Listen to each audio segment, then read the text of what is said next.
Good evening. Welcome to the regular monthly meeting of the Lynbrook Board of Education for March 8th. Mr. Brescia, if we could keep it down in the back. Thank you, Mr. Brescia. If we could all please rise. Mr. Pileski, lead us in the salute to the flag.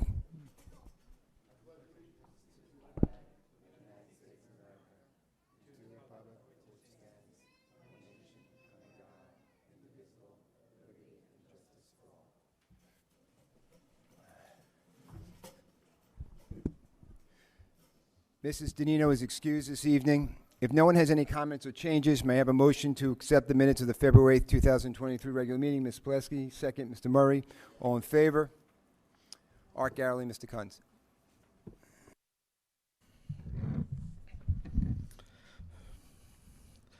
The Byrne-Seiderman Gallery is proud to present the March 2023 show featuring the mission patch designs for the Student Spaceflight Experiments Program Project Liftoff Mission Patch Design Competition.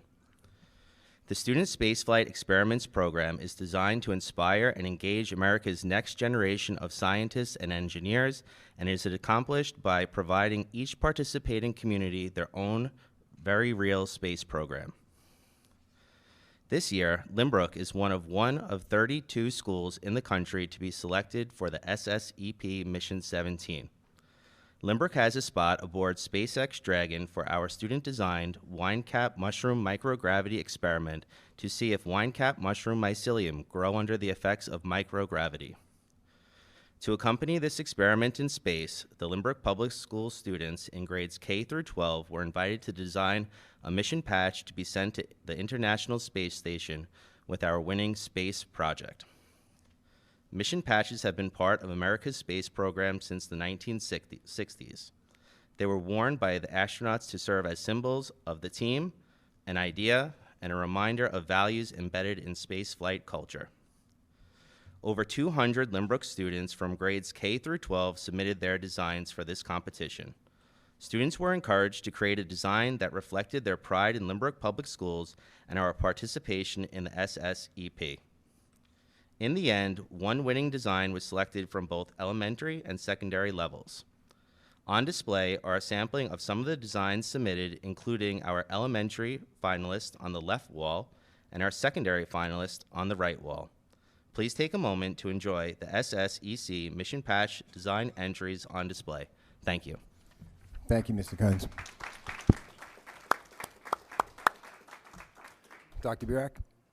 Ground control to Major Tom.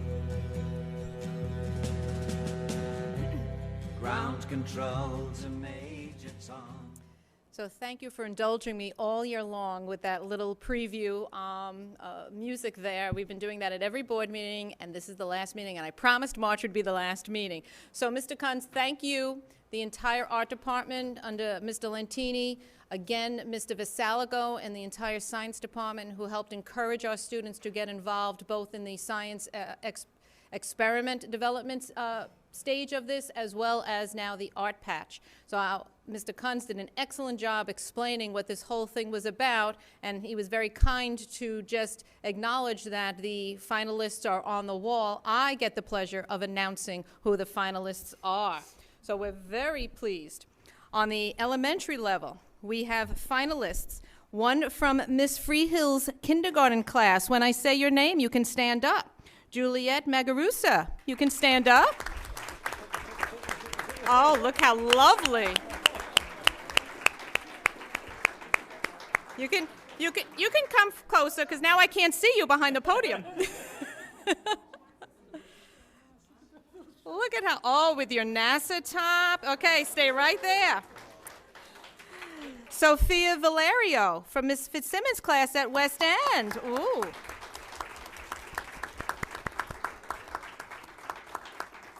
Sophia Musto, grade 3 at Marion Street, Miss Shore's class. Come on, Sophia.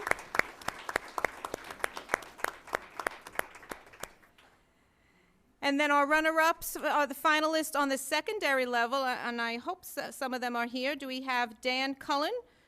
Grade 11. Come on. Come on.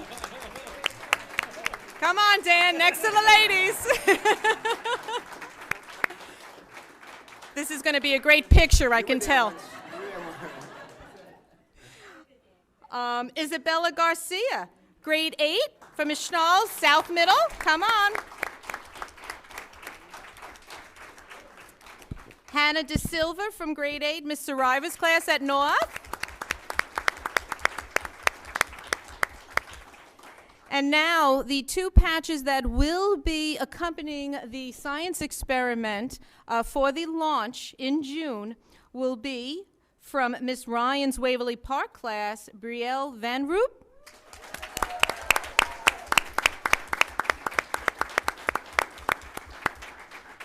And Mia Rodriguez, grade 12.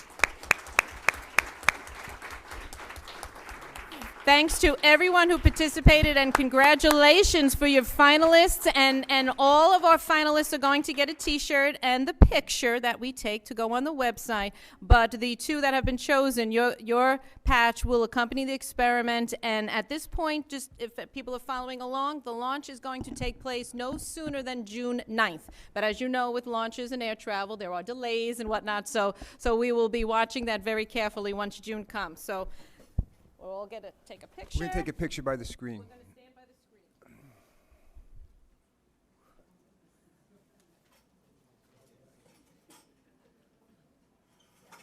You both can go.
So please take a moment to look through the gallery and see all the wonderful artwork that our students have done.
Moving on with the meeting.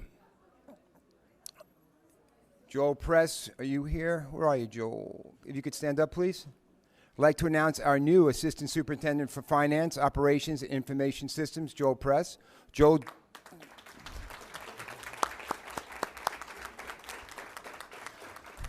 joins us from the West Hempstead School District, where he has served as an Assistant Superintendent for Business and Operations since 2018.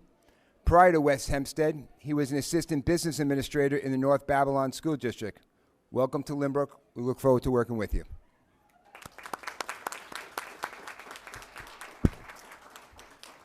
We'll be adopting the resolutions later this evening.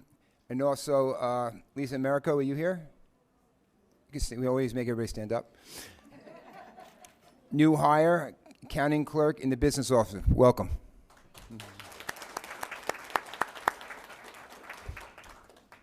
Moving on, report from trustees. Ms. Narbona.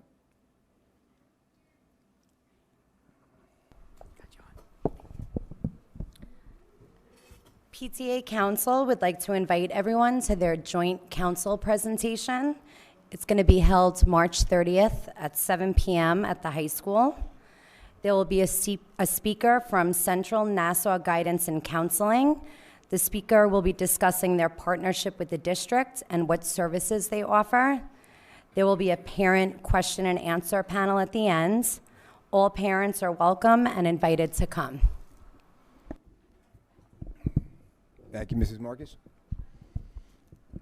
At the February DEI Council meeting, there was significant talk about the elementary and middle schools' activities as part of PS I Love You Day on February 10th.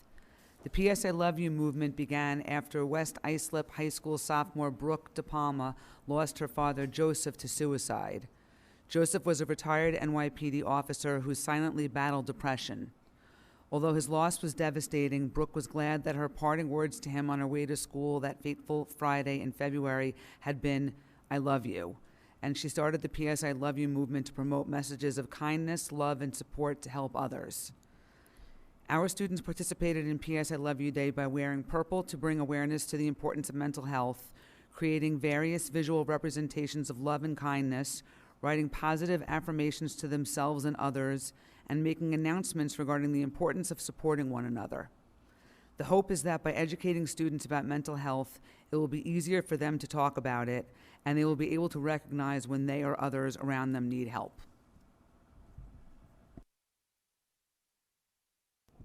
Thank you, Mrs. Marcus. Mrs. Dino is not here this evening, so Mr. Murray will address the legislative representative.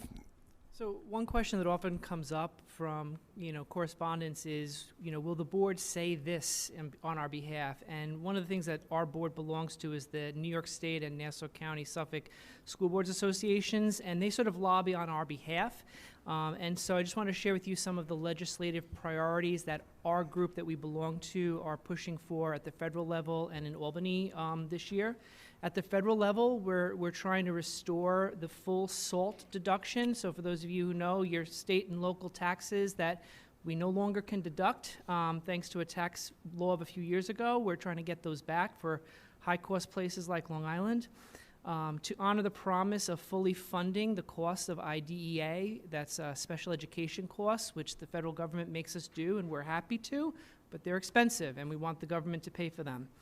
Allocate additional funding for school safety and security, sustainable funding for mental health needs of students and staff, and addressing factors that have resulted in New York's negative balance in payments. In other words, we send more taxes to Washington than we get back, and we'd like to even that out with our federal education aid. And at the state level, a couple of the priorities that we're looking for as a group of boards, to fully fund the foundation aid formula, ensuring Long Island gets its fair share of state aid, just like New York sends more to Washington than we get back.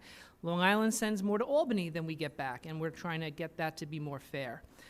Create a regional cost and wealth factor to balance state aid. It costs more to do things in New York City and Long Island. We should get more aid for those things. Approving the healthy school meals for all New York students. In other words, all students would eat lunch free every day in all New York schools. That's what one of the school boards are looking for that. To require consent of school districts to let schools be used as polling places. Right now, if the election board says you have to have a vote here, we can't say no, and we're forced to have strangers in our schools when students might be there. So we're trying to get that to be at our consent. Eliminate the possibility of a negative tax cap. The way the formula works right now, in theory, there could be some years when schools have to actually reduce their spending by law, despite the fact that the costs are going up, and that's just an anomaly of the formula that has to be fixed. Including pilots in the tax-based growth factor so that we get credit for the improvements that they make. And then a few other things on mandate relief is just, if they're going to keep increasing the things we have to do as districts, but keep the tax cap at the low level it is, something's got to give, and that's not fair. Delaying implementation of any new mandate to the following year's budget vote. So if Albany comes up with a new idea in September and schools haven't budgeted for it, they're not made to do it until the following school year. Let schools have a higher unrestricted fund balance for those rainy days, just like the other local governments can have. And then allow state aid for any school day that starts prior to September 1st. So if it makes sense for the calendar for school to start in August, to be able to get state aid for those days, which currently is not the case. Thank you, Mr. Murray. And while we're on the topic of legislative issues, I would like to know what the board's thoughts would be on joining in with what other school districts have done, is sending a letter to the governor expressing our concern about her current housing plan, which could potentially have a negative impact on most of Long Island. The biggest concern, of course, is that she's taking local control away from Nassau County and the town of Hempstead and allowing Albany to make those decisions as part of that housing plan. As many school districts have done, which I think they made some value in, is we would also send a letter to the governor letting her know about our concerns. And how does the board feel about that letter? So I strongly would support sending a letter. I think that the housing plan as it's in place now would drastically reform the suburbs. I mean, for anyone who's not familiar, within a certain mileage of any Long Island Railroad train station or other transit hub, there would be a mandate to build certain amounts of high-density housing. What high-density housing means is apartment buildings, large apartment buildings. When you add apartment buildings, you add people. When you add people, you add a lot of kids to the school. So this issue really directly impacts our school. We've walked through a lot of the schools. We know that some of the schools are already bursting at the seams. We just don't have the room for that many new students. It would also drastically transform traffic patterns, crowding, and a host of many other issues. So I really do think that the more school boards that come out against it, this isn't a political issue, because I think there's support on both sides of the political aisle against this somewhat radical plan that she's put forward. A number of districts on the island have also done it. We wouldn't be the only one. We wouldn't even be one of the first few. So I would strongly sign on to that letter. Thank you. I agree with Mr. Lunar here. I think that the village of Lynbrook, the village of East Rockaway, and the town of Hempstead are all way better equipped to decide the right way to build housing in our neighborhoods than Albany is. And while I understand that affordable housing is a concern and keeping families in the villages and towns that they grew up in is important, I think those villages and towns should be the ones making the decision about how to do that, especially since those decisions have a dramatic effect on school budgeting and school resources. And as a school board, we need to make sure that we can protect our ability to do everything that we already do for our families and our students, and that may not be possible if there's a sudden influx of families and not a sudden influx of resources to go with it. So I would also sign on with that letter. I agree wholeheartedly. The fact that the governor could possibly come in and override the zoning laws we've, as a community, have agreed upon does not seem reasonable to me. This is not eminent domain where a big government project needs to get done, and the government could come in and possibly take over certain properties.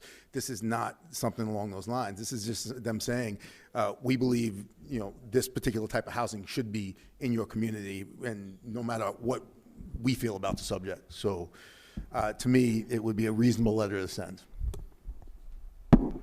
Mr. Pulaski, taking advantage of that law class you might have taken there. I agree. I support writing a letter. All right, so Mr. Lunar, I know you love doing that, so maybe you'll draft up a letter. I mean, I think they're all very similar, and the board will look at it for consensus. And I will just say again that one of the biggest issues we have when something takes place from Albany, it comes back to the same thing. It's always local control. One of the biggest issues you have in the school district is when Albany comes in and thinks they could dictate to what goes on in Lynbrook, thinking everything that happens here is the same as upstate and other parts of the state. So we'll look forward to that, and we'll get that out. Thank you. Thank you. Nothing under old business. Mr. Lunar, for new business, maybe we could talk about the BOCES candidates that are up for nomination. Sure. So for those who are unfamiliar, BOCES is run by a board of 9 trustees. Much like our school board, the trustees each serve 3-year terms. 3 are up each year. This year, there are 3 up for election. Those individuals are Deborah Coates, Lawrence Greenstein, and Eric Schultz. All 3 are current trustees. All 3 are running for re-election, and they're also running unopposed. There are no other candidates. The 3 individuals who are running have been with BOCES. Mr. Greenstein was at 1 term, 2 terms actually. The others have had several terms already. They're all very dedicated to BOCES. I've been on a number of calls and Zoom meetings where they're very facile with information. They have great expertise. So I wholeheartedly support the renomination of Deborah Coates, Lawrence Greenstein, and Eric Schultz. If there's no questions from the board, fully trust your opinion, Mr. Lunar. Thank I you. ask a motion to accept those 3 nominations. Mr. Lunar, assuming your motion. Ms. Plesky, a second. All in favor? None opposed? These names will be added to Resolution 2303 G1, and we'll get those names followed up. Dr. Burek, Superintendent's report. Yes, I'm very pleased and proud to announce that once again at the Adelphi Press Day and Quill Awards, the Lynbrook Horizon staff has done an outstanding job. They walked away for the 2nd year in a row of winning first place in the most outstanding newspaper. They also received an honorable mention for the most outstanding reporter, first place in best news article, 3rd place in best feature article, and an honorable mention in the Best Arts Review. So we are very proud of the Horizon staff. Year after year, they bring home these awards. These kids love journalism. They love everything about sharing the news. So we're very proud of the whole team under the direction of Mrs. Sanders, who does a phenomenal job with this group. UPK, we have received many phone calls in my office, and the last meeting I mentioned about preparing an RFP because we had additional seats, so we needed to find a secondary program. So I'm going to ask Dr. Berman if she could please share some updates on the UPK program. So the Lynbrook School District received funding to offer approximately 156 eligible students full-day pre-kindergarten for the 23-24 school year, based on information that was contained in the proposed executive budget. The number of eligible students is contingent upon the passage of the official New York State budget and the corresponding per-pupil allocations. The Universal Pre-K program is open to children residing in the school district who turn 4 years old on December 1st of 2023. The state-funded program will allow 180 school days following our calendar and runs 5 days a week from Monday through Friday, 9 a.m. to 2 p.m., beginning September 7th of 2023. The JCC, located at Saperstein Plaza, successfully operated the UPK program during the past 2 school years and will continue to operate the program for us. In order to accommodate additional students, the district prepared the RFP, as the superintendent has shared with us, and reviewed the proposals from 3 potential program sites. This evening, the board will be voting on a resolution to award the extension bid to Tiny Tykes Early Learning Center, which is located at 49 Blake Avenue in Lynbrook. Once approved, the Tiny Tykes program will provide additional space for approximately 20 students. So the next steps: the district will conduct a virtual lottery on Monday, April 17th this year at 10 a.m. Applications can be found on our district's website. Completed applications must be hand-delivered to the administration building at 111 Atlantic Avenue, Monday through Friday, between the hours of 8:30 and 3:30. The deadline to apply for the lottery is Tuesday, April 4th, 2023 at noon.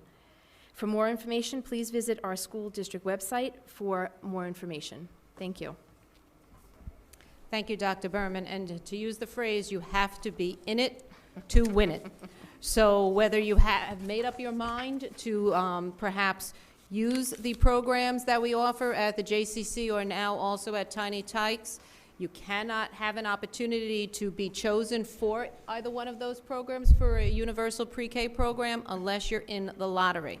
So even if you're in doubt, register and get a number for the lottery. And the virtual lottery will take place on April 17th. And I'm going to go back to Dr. Berman because she has been doing some additional work on the summer program about extending our opportunities beyond the summer playground program that we run from 9 to 12 of what we can do after 12 o'clock. Dr. Berman? Thank you. So last month, the district presented a survey to families for children that were in grades K through 5 to learn about the interest for the potential of the extension of a program to be offered by our aftercare program right at school. The response from families strongly indicated that this was an interest to continue to pursue. We're currently working with Right at School to secure our licensing and would like to begin registration in early May. The extended day program would be offered from July 5th through August 11th, which runs concurrently with the summer playground program that's offered by the district. It would immediately follow the program from 12 noon and continue until 3 p.m. when the school buildings close. The program would not be extended beyond August 11th in order to provide ample time for our custodial staff to prepare the buildings for the start of the new school year. The official offering of the program would be based on the number of paid registration numbers. In order to operate the program at both sites, each site must register at least 20 children to each of the individual sites. The program would be located at both the West End and South Middle School summer playground sites, and activities will take place both inside and outside of the schools. So who can attend the summer program? This extended program would be open to all Lynbrook School District resident children and all Village of Lynbrook school residents who would be entering kindergarten in September through 8th grade. The schedule would include children sitting in air-conditioned rooms, eating home-packed lunches before the beginning of their afternoon activities. Sample schedules could include themed activities centered around superheroes and sidekicks, understanding what's your superpower, zoo ditties, traveling the world and learning about different animals, a camp carnival, designing and building game stations, and the activities will go on from there. How to register? Once the registration portal is open, it will be available on the district website, but the link will take you directly to Right at School, where you can conduct your registration there. Thank you. Thank you, and thank you for doing all the work researching the possibility of that program. Dr. Balekis? So first, I'd like to say thank you to all those that have been involved with helping to develop the elementary school report card. This was a project that actually began prior to COVID.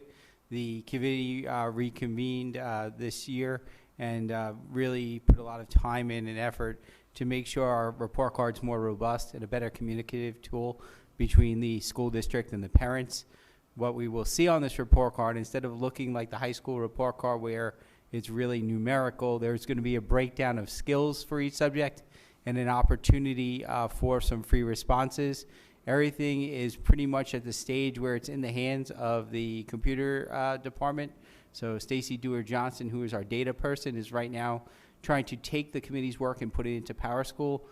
We are very happy with the responses we had. Not only did the committee develop the report card, but we vetted it through the diversity committee and also through our PTA curriculum council, and everybody seemed to be very pleased with the changes. So hopefully within the next month or two, we're going to get closer to having it digitalized and then sharing that information out with the public before it goes live. So that's where we're at with that one. The second piece here, and again stating that idea of grading and assessments, the assessment commission met shortly after the last board meeting. We brought in data from surveys that we conducted both internally and externally. At our next meeting, which is scheduled for tomorrow afternoon, we're going to disaggregate some of that data, and we're going to be starting to put all of the ideas that have come to the table throughout the assessment commission to a vote so that we can come up with our recommendations. So hopefully after tomorrow's meeting, we're going to be pretty close to knowing what direction we're going to move in, and we'll have one final meeting before presenting to the board just to go over the presentation and make sure that everybody is on that same page before the recommendations are made to the board. Thank you. Thank you. And last but not least, Dr. Lynch, Capital Projects. There is literally nothing to report. All of the projects that were up at the state are still up at the state. That's the two big, the turf field at North and the Marion Street thing. So we're hoping that it comes out soon so we can get it to bid. Thank you, Dr. Barrick. At this time, we'll move on to public comment. If anyone would like to address the board, please come to the podium, identify yourself, and indicate whether you live in or out of district. Moving on to donations. The board would like to gratefully accept and acknowledge the following donations. $2,000 from the Society for Science to be used to provide materials for science research projects at Lynbrook High School, and $1,000 from the Black Ballot Giving Fund to be used for instructional supplies at the Kindergarten Center.